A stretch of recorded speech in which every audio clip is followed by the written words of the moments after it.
Let's go. We are live.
Gonna start very soon, just getting things set up here.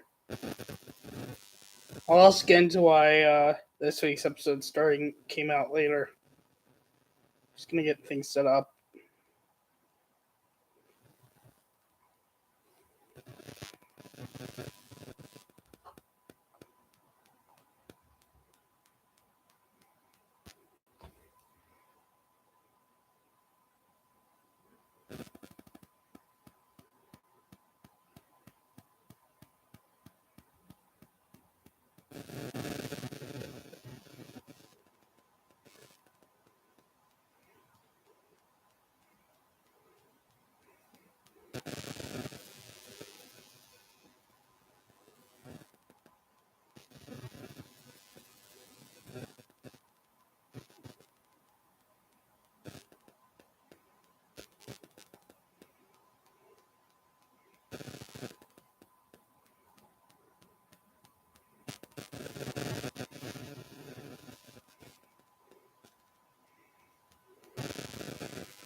Welcome. We'll be starting very soon.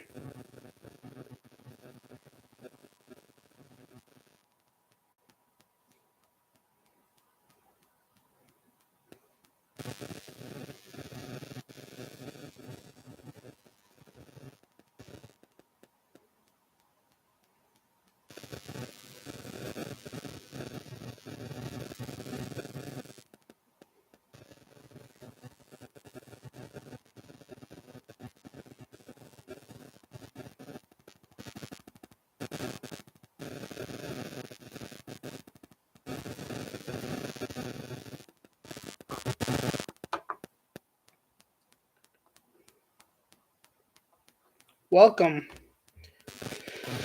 All right. Just get one more thing set up here, and we're good to go.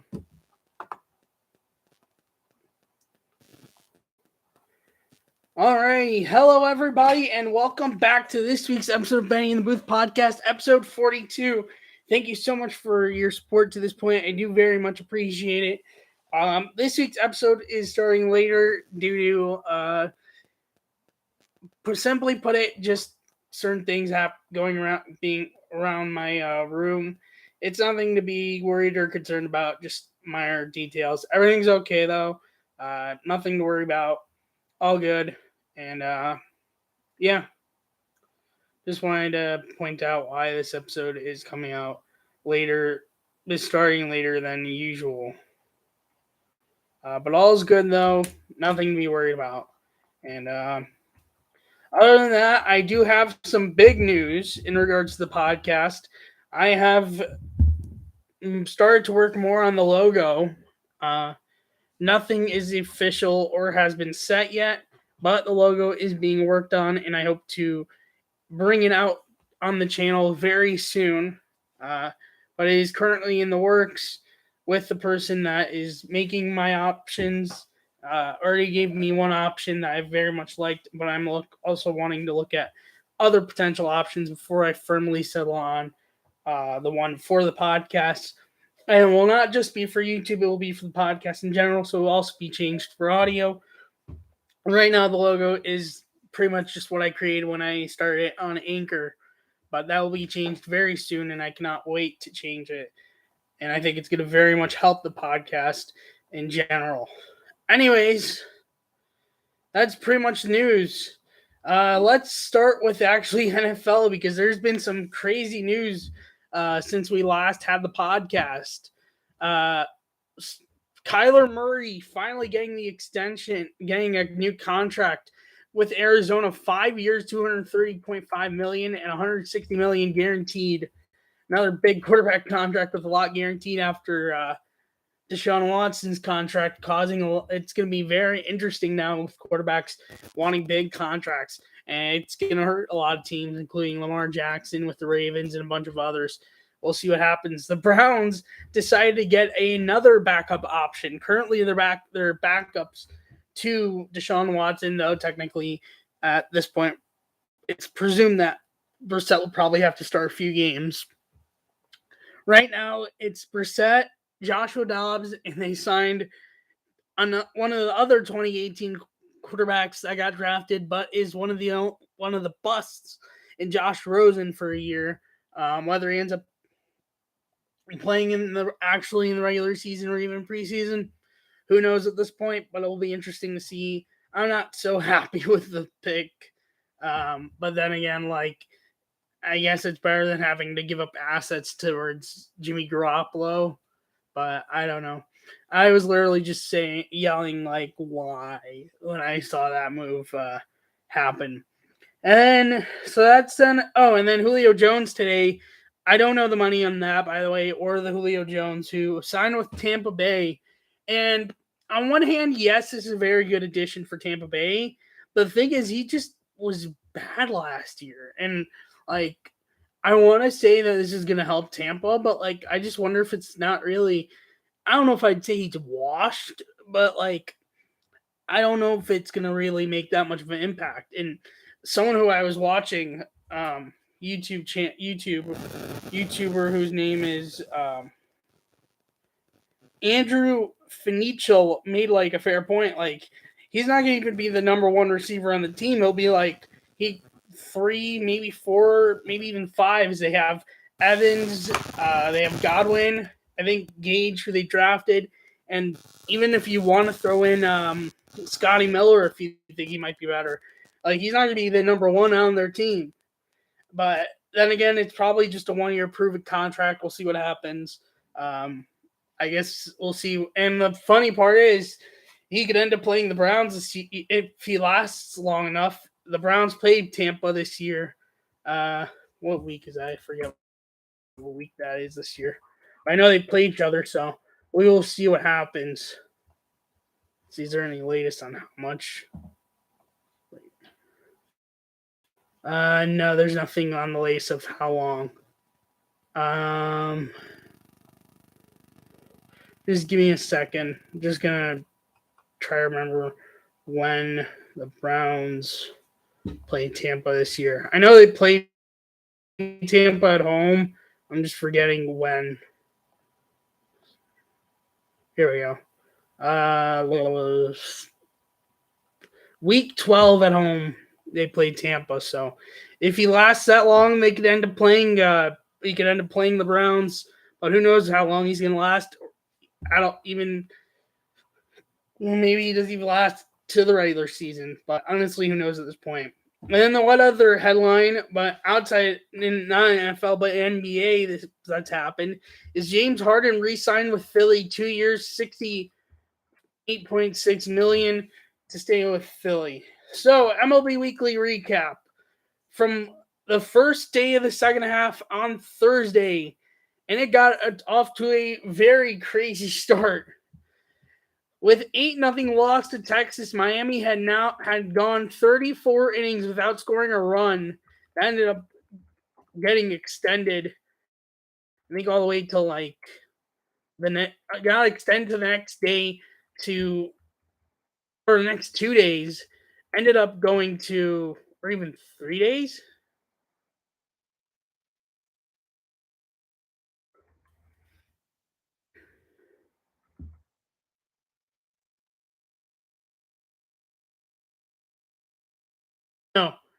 even extended to Friday.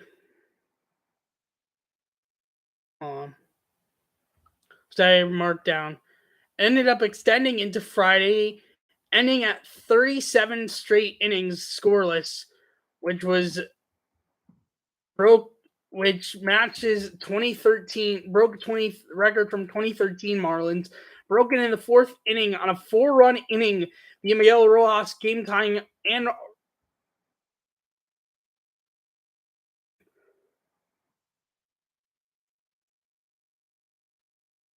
RBI double. A wild pitch that scored Javisario Garcia with Jesus Sanchez hitting, Nick Fortes RBI ground out, Joey Wendell RBI single, and later a 3-run six, Nick Fortes 2-run single, Joey Wendell 2-run double in 8-1 Marlins win versus the Pirates. Jason DeLay for Pittsburgh had his first major league home run in this game as well. That is connecting the two because they do connect with the whole scoreless streak. Oakland 5-run six. Sean Murphy 3-run homer. Stephen Vogt sac fly and Tony Kemp RBI single in a 5-0 win versus Detroit in Game 2 of a doubleheader. They split that doubleheader. And then down 5-0, the Giants came back via 5-run seventh. Evan Longoria solo home run and Darren Ruff game-tying grand slam. But then the Dodgers took the lead on an RBI walk to Thairo Estrada, scoring Luis Gonzalez to take a 6-5 lead, but then blew that lead. And the game eventually, thanks to a Dodgers 4-run eighth, Trace Thompson RBI triple, who is the brother of Clay Thompson. And then Mookie Betts go-ahead 3-run homer in Dodgers 9-6 win. As from Thursday, the first day of games, Friday, we had the first pre-deadline trade in the second half of the season. Daniel Vogelbach, first base / DH, was traded to the Mets, has played for the Mets, I think, 1 or 2 games so far, from Pittsburgh for Colin Holderman, a right-handed pitcher who's pretty good and apparently not. So there's some Met fans that are not happy with what they had to give up. But even the GM was like, he didn't want to give him up, but they had to per what the Pirates were pushing. Nelson Velasquez off the bench, keywords off the bench for the Cubs, had a 2-homer game. And Christopher Morel had a little league home, 2-run homer on an error on a pickoff attempt after a double, as he basically hit a double. Was got into a pickoff attempt between second and third, and they made a bad throw, and he ended up scoring in a 15-2 win versus the Pirates. Garrett Stubbs pitched for, or not Pirates, Philly. Garrett Stubbs pitched for Philly, went an inning, giving up 5 hits, 5 runs, all earned, 1 walk, 0 strikeouts. Seiya Suzuki had his first career 4-hit game in this game as well.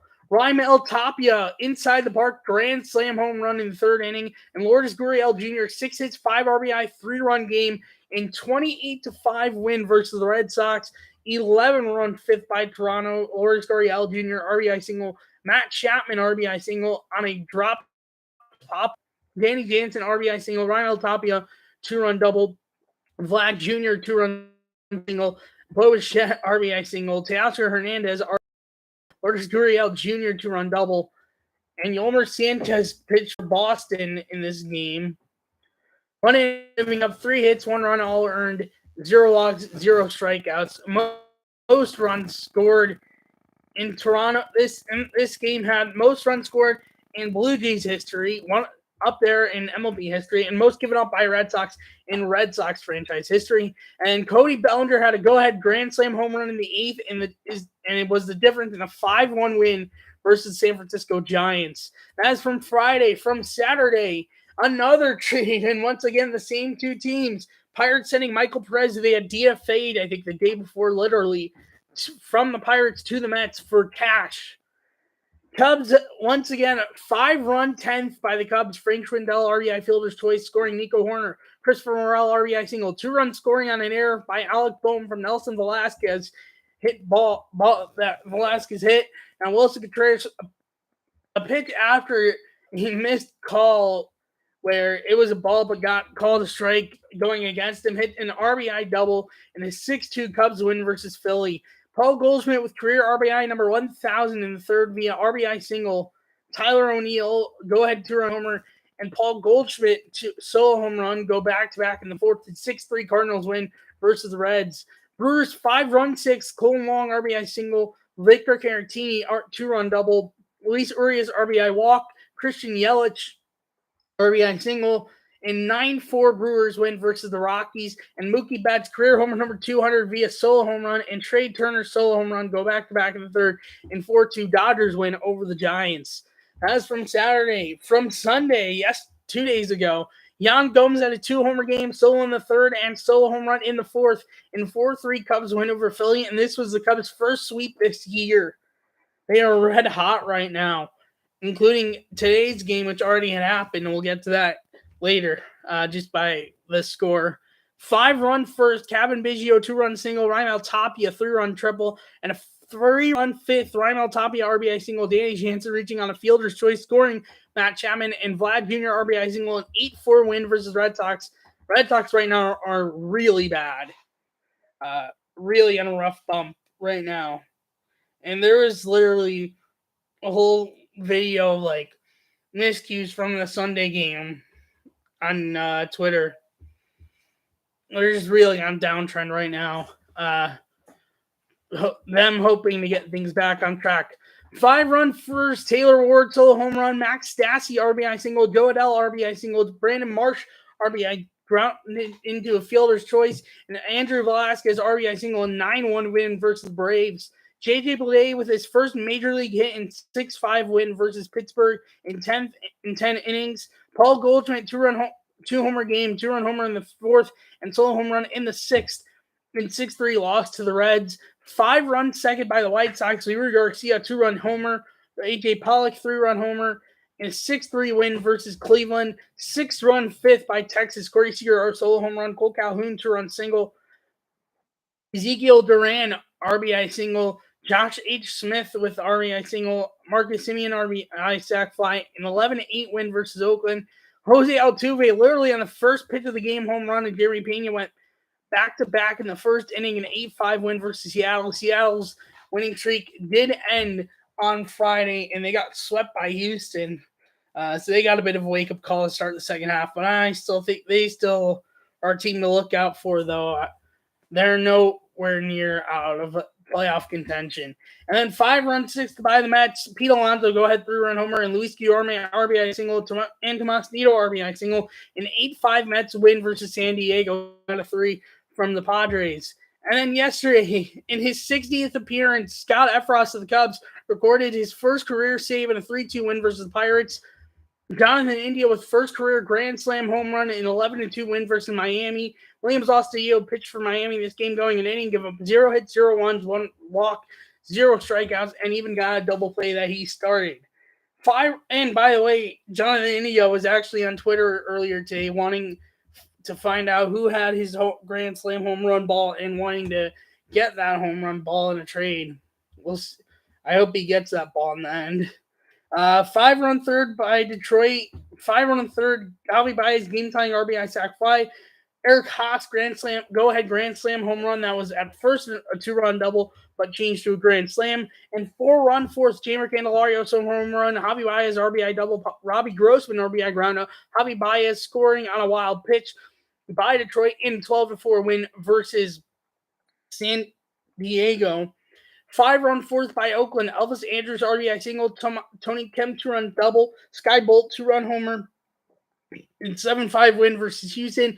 4-run fifth by Washington. Yadiel Hernandez solo home run. Cesar Hernandez RBI single. Juan Soto 2-run triple. In 4-1 win versus the Dodgers. That ended the Dodgers' 8-game general winning streak and 11-game home winning streak. Thanks to that loss against the Nationals. And that is the general recap for MLB Weekly Recap. Standings update. The Yankees still in first place, the AL East, 66-31 on a ending on a 1-game win streak, followed by the Blue Jays, 53-43 ending on a 6-game win streak. Red hot right now, starting to get things together, looking as they were expected to be looking, starting to get to things looking as it should be compared to expectations. Still 12.5 back in the division, but do have a game and a half up in the wild card standings. Rays in third place, 52-44, ending on a 3-game losing streak. 13.5 back in the division, a half a game up in the wild card standings. Followed by the Red Sox in fourth place, 48-9-48, at one point on a 5-game losing streak, ending on a 1-game win streak, and 17 back in the division, 3 games back in the wild card. And Orioles in last place, 48-48, ending on a 1-game win streak, 17.5 back in the division, 3.5 back in the wild. AL East standings, AL Central standings.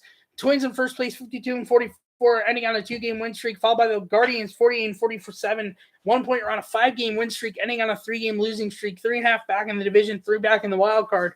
Followed by the White Sox, 48-48, ending on a 2-game win streak, 4 games back in the division, 3.5 back in the wild card. Followed by the Royals, 39-57, ending on a 3-game win streak, 13 games back in the division, 12.5 back in the wild card. Followed by the Tigers, 39-58, ending on a 1-game win streak, 13.5 back in the division, 13 back in the wild card. And then the AL West, Astros still in first place, 64-33. At one point, we're on a 5-game win streak, ending on a 1-game losing streak.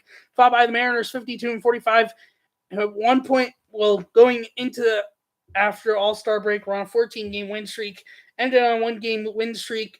12 games back in the division, but are a wild card team as of right now. Rangers in third place, 43-52, ending on a 1-game losing streak, 20 back in the division, 8 back in the wild card, followed by the Angels, 40-56. At one point, we're on a 5-game losing streak, ended on 1-game losing streak, 23.5 back in the division, 11.5 back in the wild card, and Oakland in last place, 36-63, ending on 1-game win streak, 29 back in the division, 17 back in the wild card. NL East standings.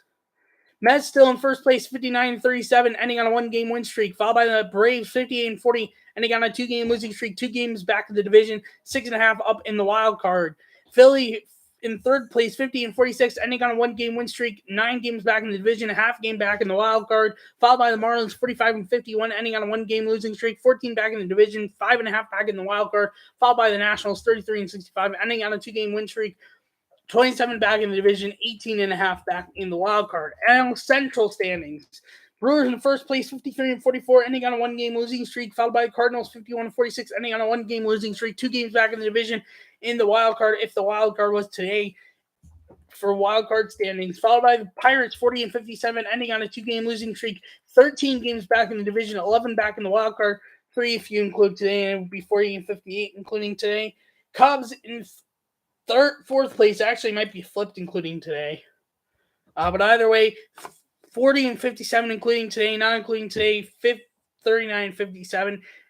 Ending on a 5-game losing streak, now 6-game win streak, 5-game win streak, now 13.5 as of before today's games back in the division, 11.5 back in the wild card.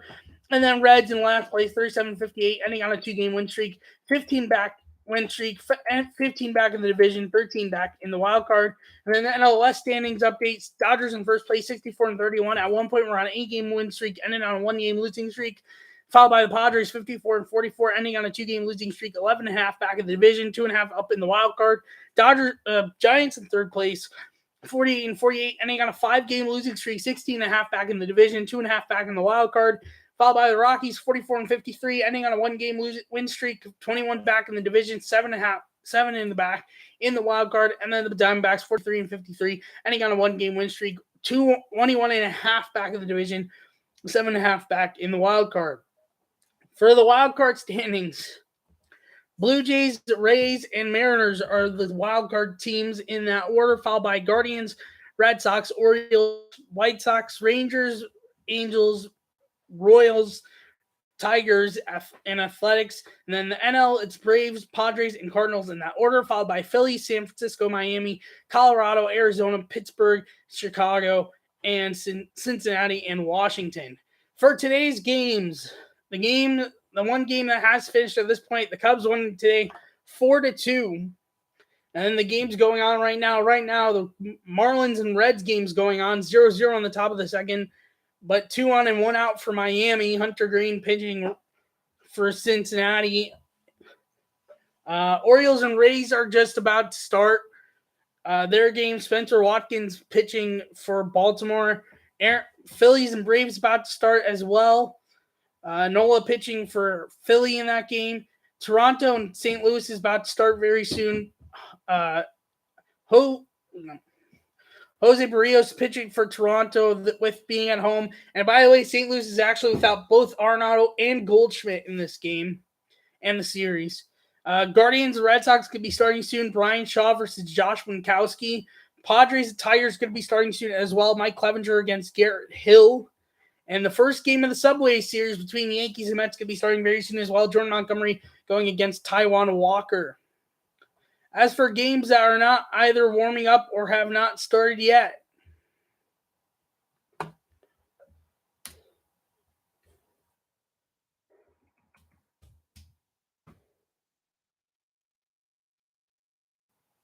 one second. Here we go. Angels at Royals at 8:10. Jose Suarez going for the Angels. Angels Zerpa going for the Royals. Twins at Brewers at 8:10. Dylan Bundy going for Minnesota.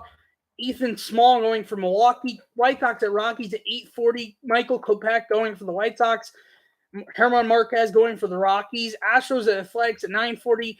Luis Garcia going for Houston. Frankie Montas going for Oakland. Giants at Diamondbacks at 9:40. Carlos Rodon going for San Francisco. Logan Gilbert going for Arizona. Nationals at Dodgers at 10:10. Josiah Gray going for Washington. Mitch White going for the Dodgers. And then Rangers at Mariners at 10:10. Dunning going for Texas. And George Kirby going for Seattle. And that is MLB Weekly Recap. And that is this week's episode of the podcast. Thank you so much for watching. I very much appreciate the support. If you are new here, subscribe on YouTube. Subscribe if you're on YouTube. Subscribe down below and leave a notification bell on so you're notified when I go live or post a video. If you're listening via audio, which you can find me on Anchor, Spotify, Apple Podcasts, and so on and so forth, follow the podcast, leave a review, and put on a notification bell so you're notified when I post an episode. Thanks for watching and listening, and I will see you next week. Bye.